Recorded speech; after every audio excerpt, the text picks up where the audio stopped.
Hello students, कैसे हैं सारे बच्चे। होप सारे बच्चे अच्छे होंगे और अपने अपने घरों में सेफ होंगे। बेटा मैं नितेश मिश्रा आज आपको बेटा पढ़ाने वाला हूँ मैट्रिसेस का सेकंड लेक्चर है ये मेरा। ठीक है, क्लास 12th में। बेसिकली ये प्योरली बोर्ड लेवल की क्लास है और आपको बिल्कुल टेंशन नहीं लेना कि इसमें कोई बहुत ही टफ चीज आएगी, बहुत ही इजी गोइंग है। तो अगर कोई बच्चा किसी भी तरीके से अगर ये टॉपिक नहीं पढ़ पाया है किसी भी वजह से, तो ये टॉपिक बेटा यहां से आप देख सकते हो, आपको काफी हेल्प करेगा। ठीक है, तो आज का बेटा मेरा फर्स्ट टॉपिक है जो मैं पढ़ाने वाला हूं आपको। ठीक है, वो है इक्वलिटी ऑफ टू मैट्रिसेस। दो मैट्रिसेस कब आपस में वो इक्वल होते हैं। तो सबसे इंपॉर्टेंट चीज है, कई बार बहुत बेसिक चीजों में भी कई बार हम लोग गलती कर देते हैं, टीचर्स भी कर देते हैं और कई बार स्टूडेंट्स भी कर देते हैं। ठीक है, तो इक्वलिटी ऑफ टू मैट्रिसेस, दो मैट्रिक्स कब इक्वल होंगे। बेटा दो मैट्रिक्स को इक्वल होने के लिए बहुत इंपॉर्टेंट है दो चीजें एक साथ सेटिस्फाई करना। पहली चीज बेटा जो कंप्लीटली सेटिस्फाई करना चाहिए वो है हमारा order. Order of the two matrices must be equal. That means बेटा कभी भी कोई दो मैट्रिक्स लिखा हुआ है और उसका ऑर्डर सेम नहीं है तो वो किसी भी हाल में एक दूसरे के इक्वल नहीं हो सकते। एनी कॉस्ट वो इक्वल होने अगर हैं तो उनका ऑर्डर सेम होना जरूरी है। ऑर्डर अगर सेम नहीं है तो मैट्रिक्स इक्वल नहीं होगा। यानी कि पहली बात तो जो इक्वलिटी ऑफ टू मैट्रिसेस में हम देखेंगे कि ऑर्डर का सेम होना जरूरी है, पहली बात। दूसरी बात जो बेटा हमें देखना है, सेकेंड जो चीज हम ऑब्जर्व करेंगे कि each element of the first matrix, यानी दो मैट्रिक्स का कंपैरिजन कर रहे हैं तो एक मैट्रिक्स फर्स्ट मैट्रिक्स हो गया, दूसरा सेकंड मैट्रिक्स हो गया। तो यहां पर यह बात रखनी है कि each element of first matrix must be equal to the second, must be equal to the not second matrix, corresponding must be equal to the corresponding element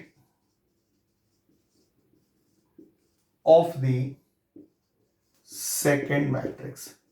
बेटा जब तक ये दोनों की दोनों कंडीशन सेटिस्फाई ना हो रही हो हम नहीं कह सकते कोई भी मैट्रिक्स इक्वल है। ठीक है, दैट मीन्स सबसे इंपॉर्टेंट चीज जो बेटा आज हमें दिमाग में रखना है, इक्वलिटी ऑफ टू मैट्रिसेस का जब भी बात होगा तो आप सबसे पहले उसका ऑर्डर चेक करेंगे। यस सर, ऑर्डर इक्वल है। Then after you have to check कि each element of the first matrix must be equal to the what, second matrix. अगर बेटा कोई भी मैट्रिक्स मैं आपके सामने ऐसे रखता हूं, दैट मीन्स ये मैट्रिक्स इस मैट्रिक्स के बराबर है और कोई भी नंबर ऑफ एलिमेंट आप इसके अंदर रख सकते हो। सपोज करो मैंने लिखा 2x+1 3 and y-2 and here it is written z 2 3 and 7। और बेटा यहां पे क्वेश्चन ये है कि अगर ये दोनों इक्वल मैट्रिसेस हैं, ठीक है, then find the values of x, y and z। बेटा कभी भी अगर ऐसा कोई क्वेश्चन आता है जिसमें आपको वैल्यूज निकालने हैं x के, y के और z के, तो आपको करना क्या होता है बेटा, सबसे बेसिक चीज पे कंसंट्रेट करो कि सर ये हमें सबसे पहले देखना है। बेटा मैट्रिसेस कभी भी इक्वल दे रखे हैं, ध्यान रखना सबसे पहले उसका ऑर्डर चेक कर लो। ये आपको डायरेक्ट चेक हो जाएगा, मतलब इसको सोचना भी नहीं पड़ेगा, इजीली आप देख सकते हो ये 2x2 का एक मैट्रिक्स है, ये भी 2x2 का है, दैट मींस ये कंपेयर हो सकते हैं, मतलब इक्वल हो सकते हैं। दूसरी बात बेटा जो यहां से ऑब्जर्व कर रहे हैं कि जितने एलिमेंट हैं, each element of the first matrix must be equal to the corresponding element of the second matrix, तभी वो इक्वल होंगे, अदरवाइज वो इक्वल ही नहीं होंगे। तो बेटा यहां पर इसमें चार एलिमेंट हैं तो आपको चारों के चारों एलिमेंट का कंपैरिजन करना पड़ेगा। मेरी बात सुन लो ध्यान से, जब भी दो मैट्रिक्स इक्वल होंगे और आपको वेरिएबल्स यहां से फाइंड आउट करना है या कुछ भी अगर ऑपरेशन करना है तो बेटा यहां पर होगा comparison. Equality of two matrices में क्या होता है, कंपैरिजन। कंपैरिजन करेंगे और कंपेयर करके बेटा ये बताएंगे कि x, y और z की वैल्यू क्या होगी।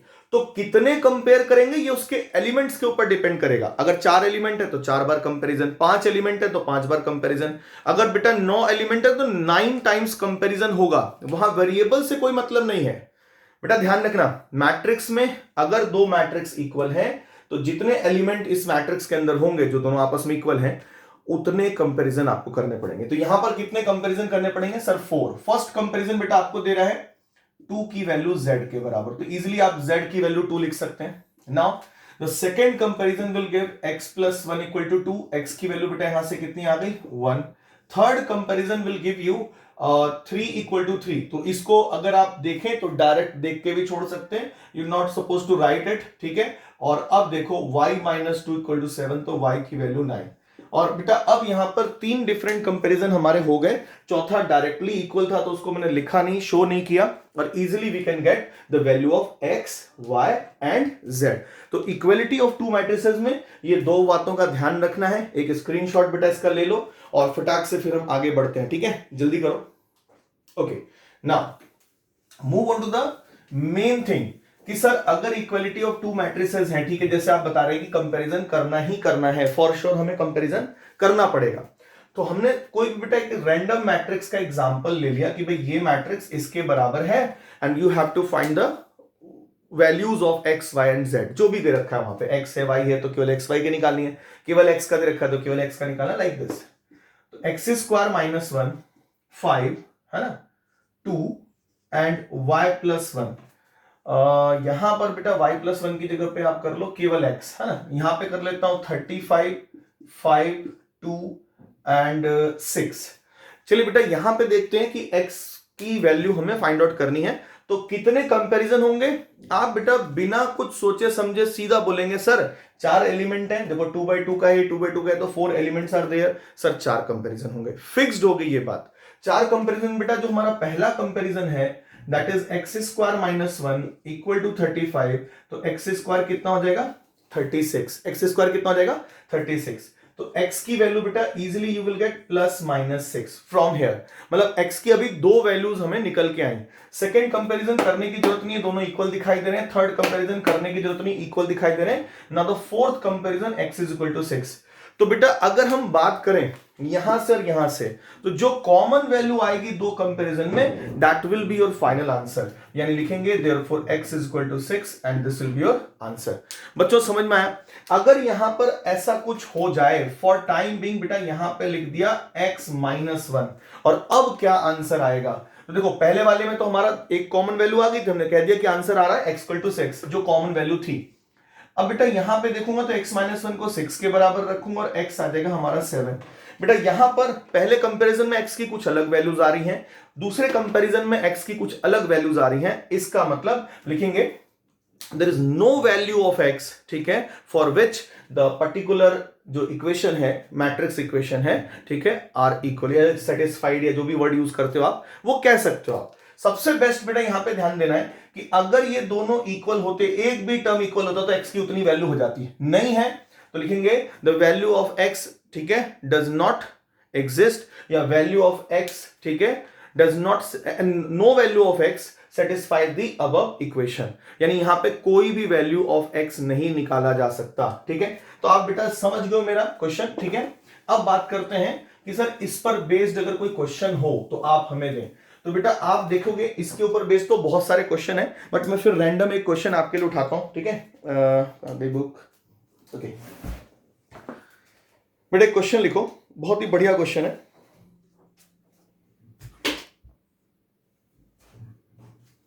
लिखे,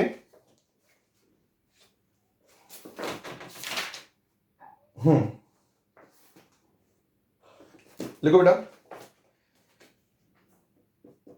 if matrix xy 4 z + 6 and x + y that is equal to 8 w 0 6, हमें कह रहा है बेटा देन फाइंड वैल्यूज ऑफ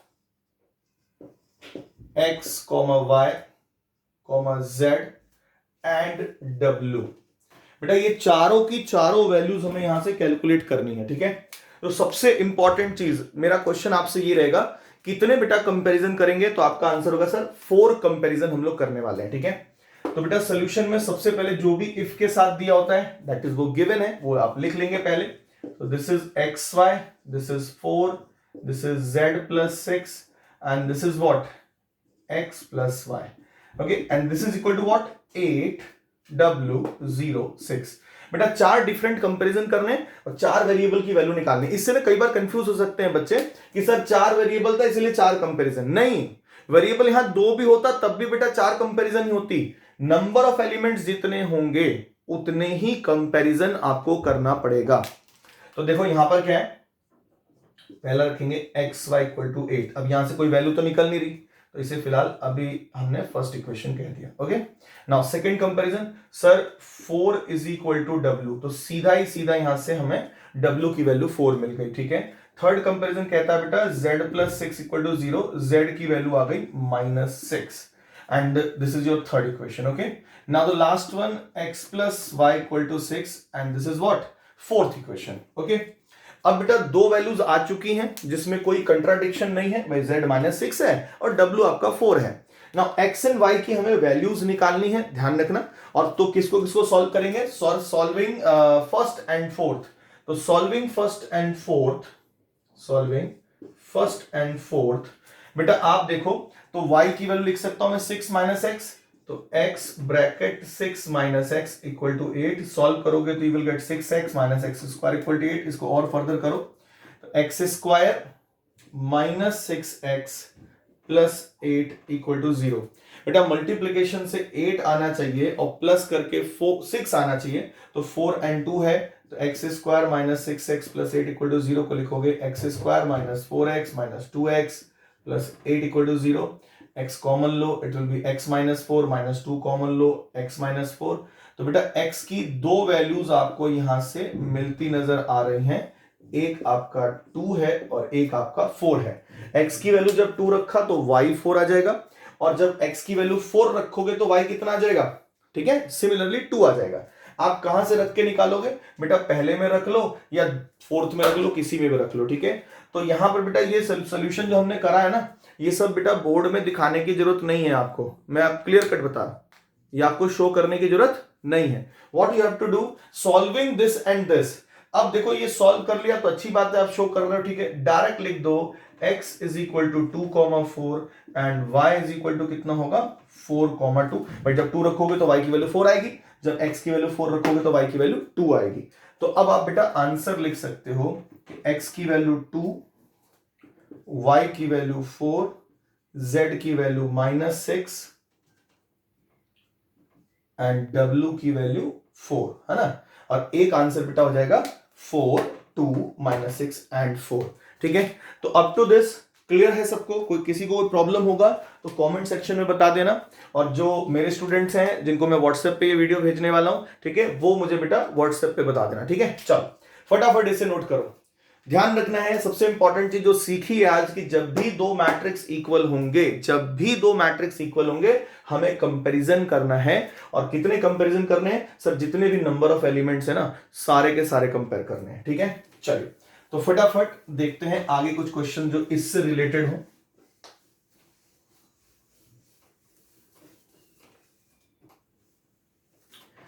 चलिए बेटा देखते हैं, move on to the next question.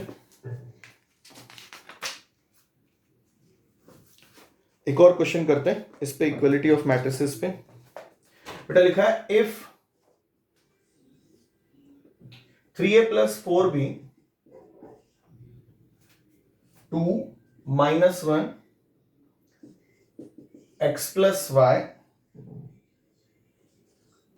2x minus y a minus 2b that should be equal to दे रखा है भाई 2 2 minus 1 and 5 minus 5 and 4।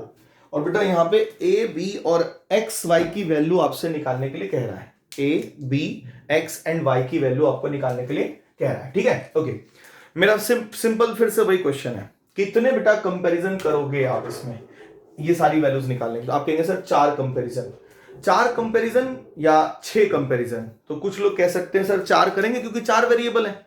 बेटा इस बात को दिमाग से जितनी जल्दी निकाल दो उतना अच्छा रहेगा।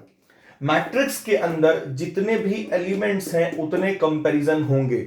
वो हमारी एक कह सकते हो कि हम इतने फॉर्चुनेट हैं कि यहां पर दो कंपैरिजन करने की जरूरत नहीं पड़ रही थी, क्योंकि ये ऑलरेडी इक्वल दिखाई दे रहे हैं, साफ साफ पता है मैं, ट्रूथ है ये कि मैं 2 equal to 2 and -1 equal to -1। तो उसके वजह से 4 कंपैरिजन आपको दिखाई दे रहे हैं। एक्चुअल में तो हम 6 कंपैरिजन ही कर रहे हैं, ठीक है, ध्यान रखना। So our first comparison is 3a plus 4b should be equal to 2। बेटा इसको फर्स्ट इक्वेशन कह दिया। Now move on to this, ये हो चुका है, ये हो चुका है, ओके ठीक है। x plus y should be equal to 5। लो जी सेकंड इक्वेशन तैयार। थर्ड इक्वेशन कहां से आएगा बेटा? 2x minus y is equal to -5, third equation तैयार। And fourth equation is a minus 2b is equal to 4, this is your fourth equation. अब बेटा किसको किसको सॉल्व करेंगे तो हमारा a और b निकलेगा। तो आपको साफ साफ पता चल रहा है कि sir solving first and fourth a और b की वैल्यू निकल जाएगी आराम से, ठीक है। क्या करना बेटा, इसका डबल करके इसमें ऐड कर दो तो 4b कट जाएगा आपका ना। हाँ, तो डबल करके ऐड करना, जरा कितना हुआ तो आप कहेंगे sir this is 5a, b वाला पोर्शन कट गया, इसका डबल करके इसमें ऐड करेंगे तो 10। तो a की वैल्यू यहां से 2 आ रही है, एंड बेटा किसी एक जगह भी 2 रख दो तो b की वैल्यू आ रही है -1, ठीक है। b की वैल्यू कितनी आ रही है? -1। रख के चेक कर लो एक बार, 2 रखो यहां पे तो 6, -1 यहां रखो तो 6 -4, बिल्कुल सही है, एग्जैक्ट आ रहा, ठीक है। ओके बेटा, अब सिमिलरली हमें सॉल्व करना है solving second and third. Second and third को सॉल्व करेंगे बेटा तो ऐड कर देते सीधा, y कैंसिल हो जाएगा तो 3y should be, sorry 3x जो है ये हमारा इक्वल टू कितना आ गया? 0 के बराबर। देख लो, ये दोनों ऐड करोगे तो 0 हो जाएगा, ये दोनों ऐड करेंगे खत्म हो जाएगा, 3x इक्वल टू 0। यहां से बेटा x की वैल्यू कितनी आ रही है? 0। नाउ पुट दिस वैल्यू, ठीक है, in any of the second और थर्ड इक्वेशन। बेटा y की वैल्यू कितनी आ जाएगी? 5, ठीक है। तो आंसर में कोई कंट्राडिक्शन नहीं आ रहा, सब अलग अलग आ रहे हैं अपने अपने। तो आंसर जो होगा वो होगा x is equal to 0, y equal to 5, a equal to 2 and b is equal to -1। देखो जी खत्म काम। कोई दिक्कत है बेटा? जल्दी आप मुझे कमेंट सेक्शन में बताइएगा, और किसी बच्चे को कोई प्रॉब्लम होगी तो मुझे व्हाट्सएप भी कर सकता है, जो मेरे स्टूडेंट्स हैं, ठीक है, जो ऑलरेडी मेरे से पढ़ रहे हैं। क्लियर है बेटा सबको? ठीक है, चलो अब बात करते हैं कि इक्वलिटी ऑफ टू मैट्रिसेस में हमें कुछ भी समझना अब नहीं है। आई थिंक कोई भी क्वेश्चन आएगा सामने तो हम इसको आराम से कर सकते हैं, ठीक है बेटा। नेक्स्ट टॉपिक जो आज मैं डिस्कस करने जा रहा हूं वो है ऑपरेशंस ऑन मैट्रिसेस। ऑपरेशन कौन कौन से मैट्रिसेस में हमें सीखना है, ठीक है। नेक्स्ट टॉपिक है ऑपरेशन ऑन मैट्रिसेस, ठीक है। तो बेटा पहला ऑपरेशन बिल्कुल बच्चों वाला, क्या? एडिशन, ठीक है। सेकंड हमें पढ़ना है सबट्रैक्शन, एंड थर्ड हमें पढ़ना है मल्टीप्लिकेशन। सर डिवीजन नहीं होता इसमें? नहीं बेटा, डिवीजन नहीं होता, यहां पर उसकी जगह पे इनवर्स का मल्टीप्लिकेशन होगा, वो हम आगे चल के सीखेंगे। तो एडिशन का क्या है जरा देखा जाए, सबट्रैक्शन का क्या है, मल्टीप्लिकेशन का क्या रूल होगा, ये सब देखना है हमें, ठीक है। तो बेटा एडिशन और सबट्रैक्शन दोनों के लिए रूल एक तरह से बिल्कुल सेम है। कोई भी दो मैट्रिक्स ऐड या सबट्रैक्ट तभी होंगे जब उनका ऑर्डर सेम होगा। फिर से मेरी बात ध्यान से सुनना, कोई भी दो मैट्रिक्स ऐड या सबट्रैक्ट तभी होंगे जब उनका ऑर्डर सेम होगा। अगर ऑर्डर अलग अलग रख दिया, एक का ऑर्डर अलग है दूसरे का ऑर्डर अलग है, दैट मींस वो ना ऐड होंगे ना सबट्रैक्ट होंगे। क्लियर? अभी मल्टीप्लिकेशन की बात नहीं करी है मैंने, ठीक है बेटा। एडिशन और सबट्रैक्शन, ठीक है सर, क्या मैं इस मैट्रिक्स में बेटा ये मैट्रिक्स ऐड कर सकता हूं? देखता हूं, 2 1 3 2 1 5 6 2 1 3, ये दोनों ऐड होंगे, आपका आंसर होगा, ठीक है, एडिशन इज नॉट पॉसिबल, या जो लिखा है this will be your final answer. आप इसमें कुछ नहीं कर सकते। जैसे x और y अलजेब्रा में पढ़ते थे, ये ऐड होंगे क्या आपस में? नहीं ना, तो आंसर क्या आता था? x plus y. बिल्कुल सिमिलर सेंस में ये एज इट इज रहेंगे, ये ऐड नहीं होंगे। लेकिन बेटा जैसे ही मैंने इसको पहले वाले के ऑर्डर के बराबर बना दिया, now it will be added और सबट्रैक्टेड टू ईच अदर। तो यहां पे बीच में साइन हमने ऐड का लगाया तो ऐड कर दो। ऐड अब कैसे होगा? सबसे इंपॉर्टेंट चीज है ऐड कैसे होगा। सबसे इंपॉर्टेंट है ऐड करते समय जो बेटा फर्स्ट एलिमेंट है पहले वाले का, वही करस्पॉन्डिंग एलिमेंट होगा दूसरे का। तो यहां पे आ जाएगा 3। अब देख लो भाई, जो ये 2 है कहां ऐड होगा, 1 में, 1 कहां ऐड होगा बेटा 5 में, तो यहां 6, ये कितना हो जाएगा 9, और ये कितना हो जाएगा 4। तो एडिशन बिल्कुल सिंपल है कि हर एलिमेंट अपने करस्पॉन्डिंग एलिमेंट्स के साथ ऐड हो जाता है। अगर बेटा यहीं बीच में सब्ट्रैक्शन का साइन लग जाएगा तो पहले तो ये देख लो सब्ट्रैक्शन होगा कि नहीं होगा। यस सर, ऑर्डर सेम है तो सब्ट्रैक्शन होगा। अब क्या करना है बेटा, हर एलिमेंट अपने करस्पॉन्डिंग एलिमेंट से सब्ट्रैक्ट होगा, तो it will become 1।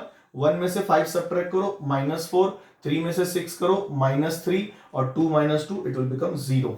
That means आपको एडिशन और सब्ट्रैक्शन के लिए बेटा दो बातों का ध्यान रखना है, एक तो ऑर्डर सेम होना चाहिए और हर करस्पॉन्डिंग एलिमेंट अपने ही एलिमेंट से, करस्पॉन्डिंग एलिमेंट से क्या होगा, ऐड या फिर सब्ट्रैक्ट होगा। तो ये तो रूल हो गया एडिशन और सब्ट्रैक्शन का। मल्टीप्लिकेशन को बेटा दो तरीके से हमें पढ़ना है। पहला, मल्टीप्लिकेशन को हमें दो तरीके से पढ़ना बच्चों। पहला है कि मल्टीप्लिकेशन कर रहे हैं by a scalar, by a scalar. Sir ये स्केलर क्या है बेटा, जैसे सपोज करो ए गिवन है ना, जैसे कोई भी ऑर्डर का हो सकता है 2 1 3 2 1 5, कोई भी ऑर्डर ले लिया। अगर बेटा मैं इसमें 2 से मल्टीप्लाई करूं तो 2 एक स्केलर क्वांटिटी की तरीके से एक्ट कर रहा है। स्केलर क्या होता है सर, 2 बेटा स्केलर है, -2 भी स्केलर होगा, 5 भी स्केलर होगा, 1/5 भी स्केलर होगा, यानी कोई भी न्यूमेरिकल क्वांटिटी जो है उसको हम स्केलर क्वांटिटी कह सकते हैं। तो बेटा 2 से मल्टीप्लाई करने का मतलब जितने इसके एलिमेंट्स हैं, जितने इसके एलिमेंट्स हैं उन सारे एलिमेंट्स में 2 से मल्टीप्लाई हो जाएगा। That means 4 2 6 4 2 10। और ये बेटा स्केलर से मल्टीप्लिकेशन इस तरीके से हम कर देते हैं। जैसे कोई कहे कि सर ए की वैल्यू ये दे रखी थी 3 6 9 12, और हमने 1/3 से बेटा मल्टीप्लाई कर दिया, तो हर एक एलिमेंट में आपका 3 एक तरह से क्या हो गया, डिवाइड हो गया, या 1/3 मल्टीप्लाई हो गया। बात तो एक ही है, इट विल बिकम 1 2 3 4। तो इजीली आप समझ सकते हो कि मल्टीप्लिकेशन में हमें बाय स्केलर करना है, तो आराम से सिंपल मल्टीप्लिकेशन हर एक एलिमेंट में कर दो। ठीक है, अब आते हैं लास्ट टॉपिक जो बेटा आज मैं आपको एक्सप्लेन कर रहा हूं। ठीक है, लास्ट टॉपिक आज का जो मैं एक्सप्लेन कर रहा हूं वो है बेटा सबसे इंपॉर्टेंट चीज, मैट्रिक्स का आपस में मल्टीप्लिकेशन कैसे होता है। जैसे कोई भी एक मैट्रिक्स ए है और कोई भी एक मैट्रिक्स बी है, अगर इन दोनों को आपस में मल्टीप्लाई करना है तो कौन सी बातें जो हैं जो आपको दिमाग में रखनी है, ध्यान में रखनी है, वो है। जरा देखो, सबसे पहले बेटा इस ए मैट्रिक्स का ऑर्डर पता कर लो। मान लो इसका ऑर्डर m/n है, ठीक है, और इस बी मैट्रिक्स का भी बेटा ऑर्डर पता कर लो। मान लो इसका ऑर्डर p/q है। तो मैट्रिक्स ए और बी तभी मल्टीप्लाई होंगे, मैट्रिक्स ए और बी तभी मल्टीप्लाई होंगे जब इसका कॉलम और इसका रो ये बराबर होंगे। अगर ये बराबर नहीं है बेटा तो मल्टीप्लिकेशन नहीं होगा फॉर श्योर। मतलब मैं तुमको कोई सिंपल सा मैट्रिक्स दूं, इसका ऑर्डर दे दिया 2/3, और एक मैट्रिक्स दे दूं इसका ऑर्डर दे दिया 2/5, तो क्या ये मल्टीप्लाई होंगे? तो आप कहेंगे सर ये बराबर है ही नहीं, इसका मतलब ये मल्टीप्लाई नहीं होंगे। क्लियर हो गई बात? लेकिन अगर मैं इसे 3 तुम्हारे सामने 2 कर देता हूं फॉर एग्जांपल, तो देखो ये हमारा अब बराबर हो गया। Yes, A B multiplication possible है बेटा। मैट्रिक्स को मैट्रिक्स से ऐड कर दो, सब्ट्रैक्ट कर दो, आपस में मल्टीप्लाई कर दो, या मैट्रिक्स में ही कुछ मल्टीप्लाई कर दो, सीधी सी बात है, आंसर भी जो मिलेगा वो भी एक मैट्रिक्स ही होगा। ठीक है, तो इस बात को ध्यान रखते हो कि अगर सपोज करो इसका एक नया मैट्रिक्स सी आया, ठीक है, तो उसका ऑर्डर क्या होगा? तो उसका ऑर्डर बेटा पहले वाले का रो और दूसरे वाले का कॉलम होता है, यानी 2/2। यानी इस केस में बेटा अगर कोई सी मैट्रिक्स हमारा एज आंसर आता है तो उसका रो क्या होगा? m, और कॉलम क्या होगा? q। तो ये m/q का आएगा आंसर, अगर n और p बराबर है तब, नहीं तो मल्टीप्लाई ही नहीं होगा।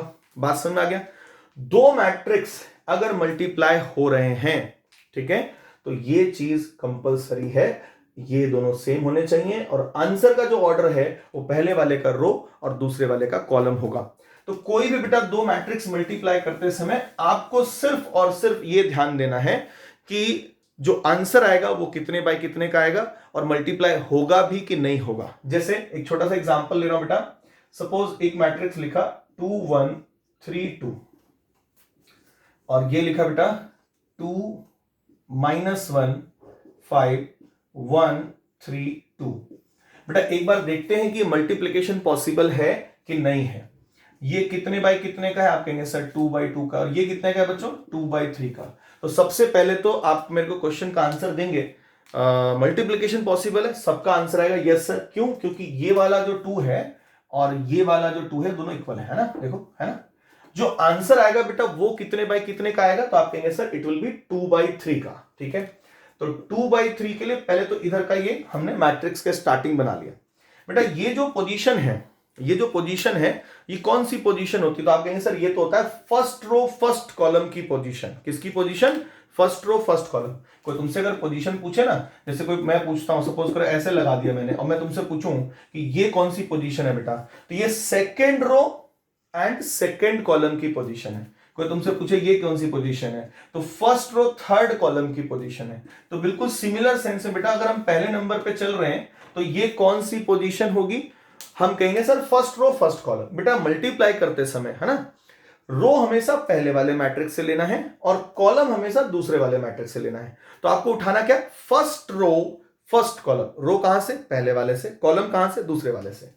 तो बेटा first row and first column यही तो है, देख लो सिंपल। इनको मल्टीप्लाई करना है, कैसे करना है सर? अरे पहला वाला पहले के साथ, दूसरा वाला दूसरे के साथ, अगर तीसरा होता तो तीसरे के साथ, और सबको ऐड कर देंगे, हमारा आंसर बैठ जाएगा। यानी इस प्लेस पर अब क्या आने वाला है बेटा, हाथ रख रख के मल्टीप्लाई करो। देखो ये पहला पहले के साथ, इट विल बी 4 और प्लस कितना 1। ठीक है, 4 + 1, 1 बन जा 1। ठीक है, अब देखो ये कौन सा प्लेस है, आप कहेंगे sir first row second column. तो रो तो अभी भी पहले ही लेना है लेकिन कॉलम दूसरा हो गया, so it will be -2 + 3। And बेटा अब बताना, तो आप कहेंगे sir first row third column. तो फर्स्ट रो थर्ड कॉलम कितना हो गया 10 + 2।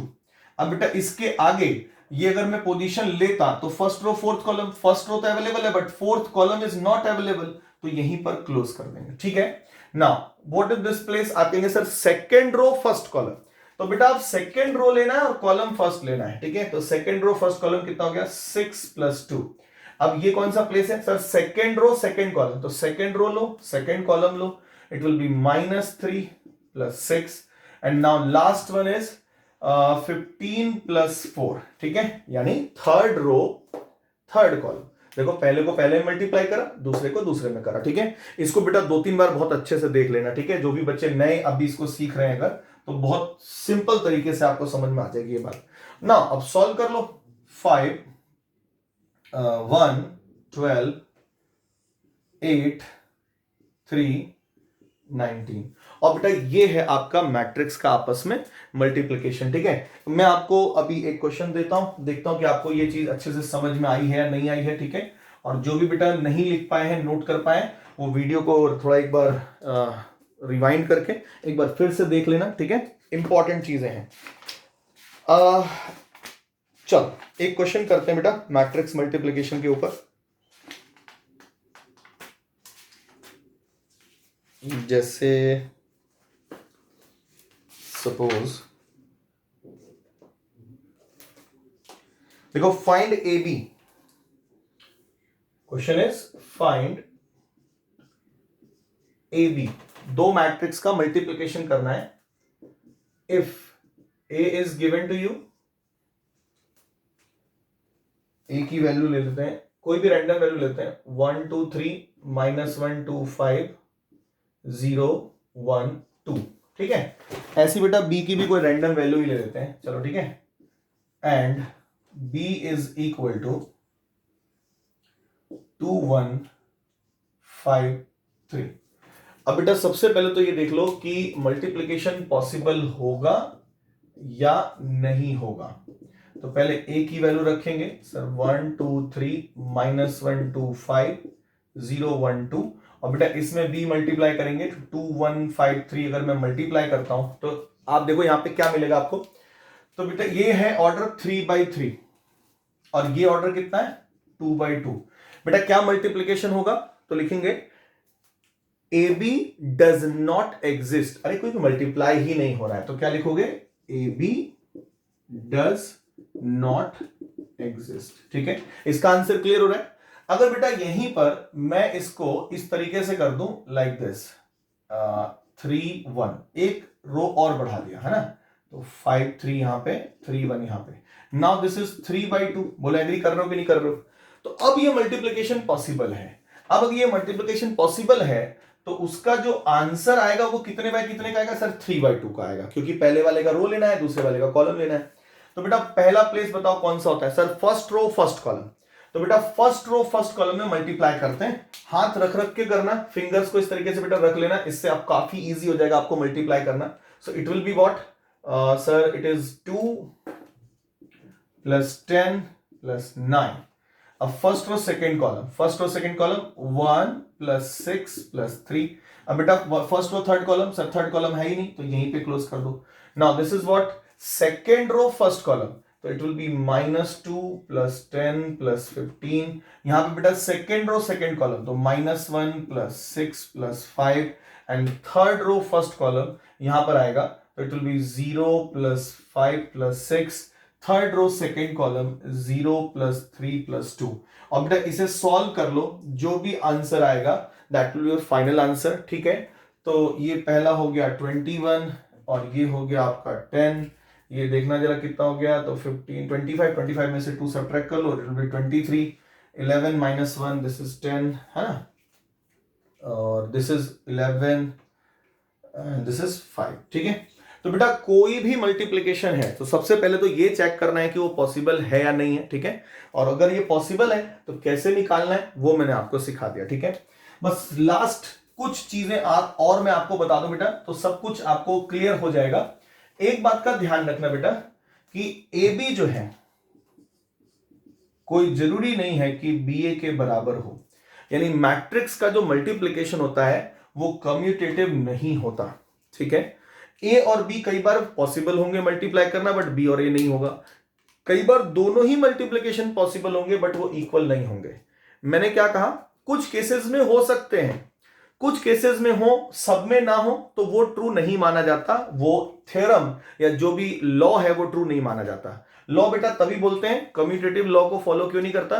क्योंकि सर सभी के लिए पॉसिबल नहीं है, कुछ के लिए है कुछ के लिए नहीं है, मोस्टली के लिए नहीं है, सिर्फ कुछ एक दो एग्जांपल्स के लिए आपको हो सकता है कि ऐसा हो। जैसे बेटा ए को अगर मैं आइडेंटिटी मैट्रिक्स में मल्टीप्लाई करूंगा और आइडेंटिटी मैट्रिक्स को ए में मल्टीप्लाई करूं तो ये इक्वल आते हैं। ठीक है, तो यहां पर तो ये कम्यूटेटिव लग रहा है आपको, लेकिन एक्चुअल में मैट्रिक्स का मल्टीप्लिकेशन कम्यूटेटिव नहीं होता। तो यहां पर आप लिख सकते हो इस बात को, matrix multiplication is not commutative. Matrix multiplication बेटा कम्यूटेटिव नहीं होता, बट ये एसोसिएटिव होता है। मतलब अगर मैं ए बी सी और ए बी सी ऐसे मल्टीप्लाई करूं, बेटा मैं बी और सी को एसोसिएट कर रहा हूं साथ में, और यहां पे केवल ए और बी को कर रहा हूं, फिर बाद में सी मल्टीप्लाई कर रहा हूं, इसमें बाद में मल्टीप्लाई कर रहा हूं, बट ये इक्वल आएंगे। ठीक है, एसोसिएटिव आपका होता है। कोई भी बेटा स्केलर क्वांटिटी अगर मल्टीप्लाई कर रहा हूं मैं इसमें, ठीक है, तो उसको मैं कहीं पर भी ले जा सकता हूं, मतलब इसको ऐसे भी लिखा जा सकता है, मतलब ये दोनों भी आपस में इक्वल है। ठीक है, अब बेटा देखो सिंपल सी बात करें कि एडिशन और सब्ट्रैक्शन में अगर हम देखें तो किसमें प्रॉपर्टी होगी, तो बेटा केवल एडिशन में है। एडिशन में क्या होता है? कम्यूटेटिव होता है, मतलब a + b जो होगा वो b + a के बराबर होगा। ठीक है, अगर मैं बात करूं कि एसोसिएटिव होता है कि नहीं होता है, मतलब a और b को एसोसिएट कर दो और a + b + c, इधर b और c को ये भी इक्वल होता है। ठीक है, और साथ में बेटा आपको ये एक और प्रॉपर्टी याद रखनी होगी एडिशन के अंदर, जिसको बोलते हैं बेटा एडिटिव आइडेंटिटी। ऐसा कि ए में ऐसा क्या जोड़ें कि जीरो मैट्रिक्स बन जाए। तो आपको पता है ए में अगर मैं -a जोड़ता हूं तो 0 आता है। 0 का मतलब बेटा यहां पर ओ मैट्रिक्स है, क्योंकि मैट्रिक्स में मैट्रिक्स कुछ भी जोड़ोगे या घटाओगे तो आपका मैट्रिक्स ही आएगा, इसलिए this is not 0, this is O matrix, और यू कैन से 0 मैट्रिक्स। तो बेटा कुल मिलाकर 3 प्रॉपर्टी यहां पढ़नी है, 3 प्रॉपर्टी आपको यहां पढ़नी है। कुल मिलाकर सारी बातें आपको क्लियर होनी चाहिए अप टू दिस। ठीक है, देखो लेक्चर 1 में मैंने आपको I think first exercise NCERT की हो चाहे आरएस की हो पूरा पढ़ा दिया था, except equality of two matrices. आज बेटा जो लेक्चर 2 में हमने डिस्कस किया वो डिस्कस किया इक्वलिटी बिटवीन टू मैट्रिसेस, दो मैट्रिक्स कब इक्वल होते हैं। फिर उसके बाद हमने देखा कि कौन कौन से ऑपरेशन हम लगा सकते हैं, तो addition, subtraction, multiplication scalar quantity से भी कर सकते थे मैट्रिक्स में, और मैट्रिक्स का आपस में भी मल्टीप्लिकेशन हमने सीखा। मैट्रिक्स का बेटा आपस में मल्टीप्लिकेशन जब देखोगे तो आपको ये पता करना पड़ेगा कि मल्टीप्लिकेशन होगा या नहीं होगा। अगर होगा तो उसके लिए कंडीशन हमने बेटा डिस्कस कर ली है। ठीक है, तो बेटा अप टू दिस आप लोग अच्छे से रिवाइज करो, ठीक है। और मैं बहुत जल्दी मैं तीसरी वीडियो लेके आऊंगा। ऐसे ऑलरेडी मेरे जो मेरा यूट्यूब चैनल है उसके ऊपर ऑलरेडी बेटा थर्ड वीडियो जो मुझे पढ़ाना है ट्रांसपोज ऑफ अ मैट्रिक्स, वो ऑलरेडी अवेलेबल है। और क्वेश्चंस की प्रैक्टिस के लिए बेटा आप मेरा कांटेक्ट नंबर है, आप मेरा कांटेक्ट नंबर 8171819999 पे बेटा कभी भी कांटेक्ट करके, ठीक है, मेरे से क्वेश्चन प्रैक्टिस के लिए ले सकते हैं, ठीक है। जो बच्चे हमारे एकेडमी से जुड़े हुए हैं, जो बच्चे मेरे से मैथ्स पढ़ रहे हैं ऑलरेडी, उन बच्चों के लिए बेटा कोई प्रॉब्लम नहीं होनी चाहिए क्वेश्चंस की। ऑलरेडी मैंने असाइनमेंट भेजे हुए हैं, ठीक है। तो आपको ये वीडियोस देखने हैं, अपना जिसका भी जो भी बैकलॉग है उसको कंप्लीट करना है विद इन दीज 1 और 2 डेज, और उसको कंप्लीट करके बेटा आप मुझे इन्फॉर्म करेंगे। जैसे ही आप कंप्लीट कर लेते हैं मैं आपको उसी के ऊपर बेस्ड असाइनमेंट सेंड कर दूंगा। ओके बच्चों, thank you so much and all the best.